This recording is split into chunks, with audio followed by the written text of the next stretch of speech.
There is a call from God for the lowly and humble of heart to let our lives bring forth the Savior.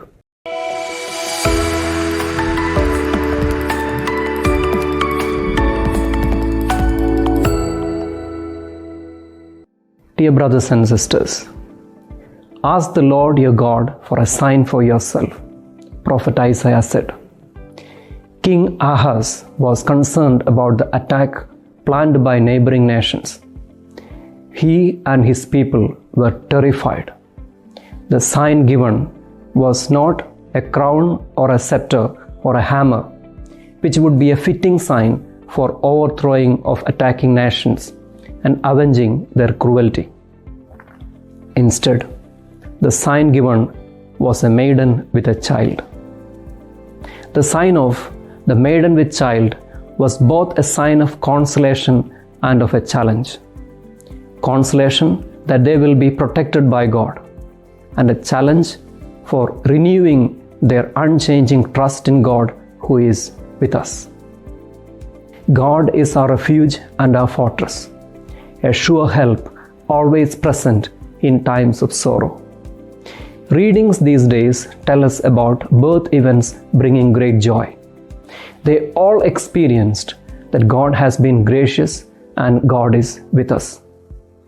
There are times that even Jesus pointed to, so dreadful that the pregnant women and nursing mothers would say to the mountains, "Fall on us." Even amidst such tragedies, we have seen in history a maiden with a child, which reminds gently that God is with us. Miseries and pain are the creation of ungodly choices that the powerful have made for the world.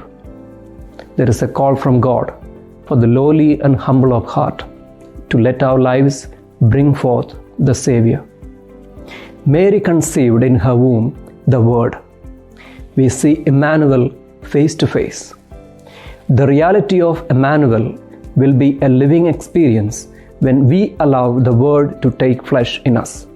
Thus, the sign of the maiden with child becomes a reality in us. The Lord will make both integrity and praise spring up in the sight of the nations. God's action of bringing forth the justice and rejoicing in us is the meaning of salvation. To make it true, there are some consoling commands we listen to in this season. Do not doubt, but trust and believe. Do not be afraid, but have courage. And do not be sad, but rejoice and be joyful. They are consolation personally for our own fears, doubts, and sadness. They are commands that we may help one another to experience the same.